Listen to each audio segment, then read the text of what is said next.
U.S. President Donald Trump is talking about new tariffs, including duties on autos in the neighborhood of 25%. He's also talking about similar levies on semiconductors and pharmaceutical imports. Let's get the latest from Flavio Volpe, president of the Automotive Parts Manufacturers Association. Flavio, thank you very much indeed for joining us. I know it's hard to work out what's bluster, what's a negotiating tactic, but give us an idea. What is the latest you're hearing? Would he impose these tariffs on European and Asian car makers as well? He hasn't been clear. What we're hearing, of course, now we've got four layers. We've got the general tariff of 25% on Canada, where I think his current working date is March the 4th. He's got a tariff on steel and aluminum, which make up cars, that we think is March the 12th. We've got this couple days ago, he said he was, late last week, 50 to 100% tariffs perhaps on Canadian cars. And now he said 25%, or that was supposed to be April 2nd. And now he said, this might be 25% on imports, vehicles from everywhere, and semiconductors, and maybe canceling Santa Claus's work visa. I'm old enough to remember when Wendy's used to sell you hamburgers under the campaign of "Where's the beef?" We need to see paper before we can calculate and respond, and hopefully we see none of it. But I'm not dismissing what he's saying. We are taking very seriously that he wants to recast the relationship, but we can't do anything until we actually see paper. The CEO Ford, you probably saw, said that a 25% tariff like this on Canada and Mexico would blow a hole in the North American auto industry. Well, what he's expressing is the similar frustration that everybody in the auto sector across the continent has. We all know that you can't make a car without all of the parts arriving in time. And so if you create a tariff that is at 25%, when the industry operates at around 6 or 7%, somebody, either the car maker or the part supplier, or ultimately the consumer, will have to pay that 25 points. You can't just lower the price and figure it out. And when it crosses the border, somebody has to take that money from reserves and put it into a U.S. government account. And so we know, and he knows that, other really large luminaries in the business, like Linda Hasselfratz, executive chair at Linamar, said the industry will shut down before it operates in a 25% tariff range. If Washington is trying to create winning conditions for American manufacturers, cutting off Canada and Mexico is the worst playbook anybody could come up with.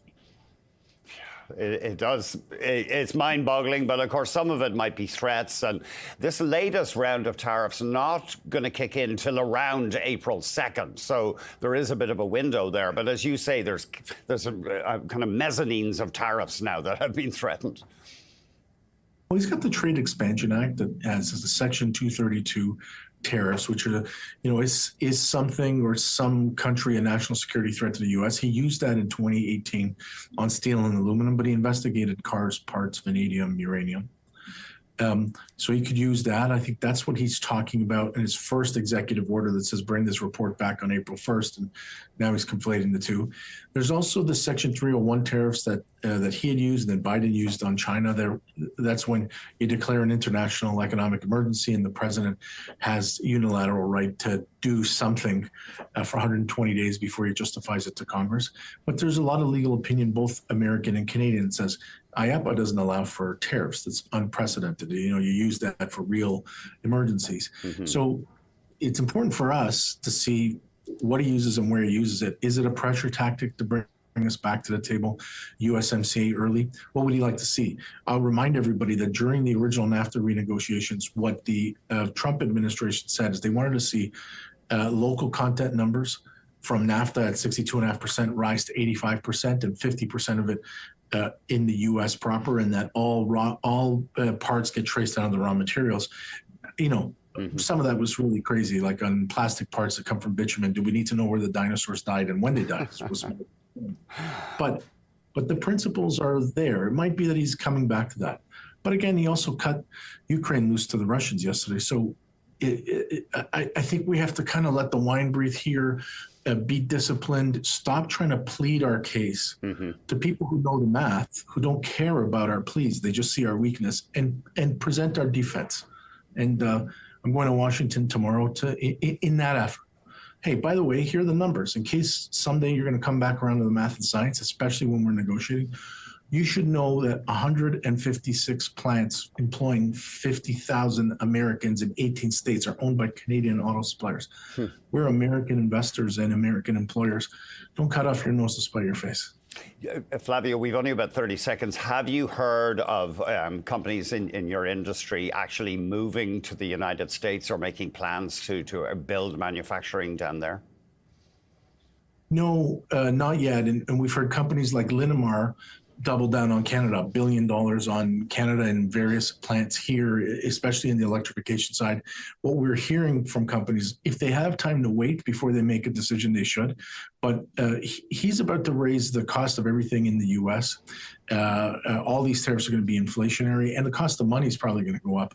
So it's not like he's creating a paradise there, a market paradise where you want to invest for people who don't have money to spend. It's a weird time.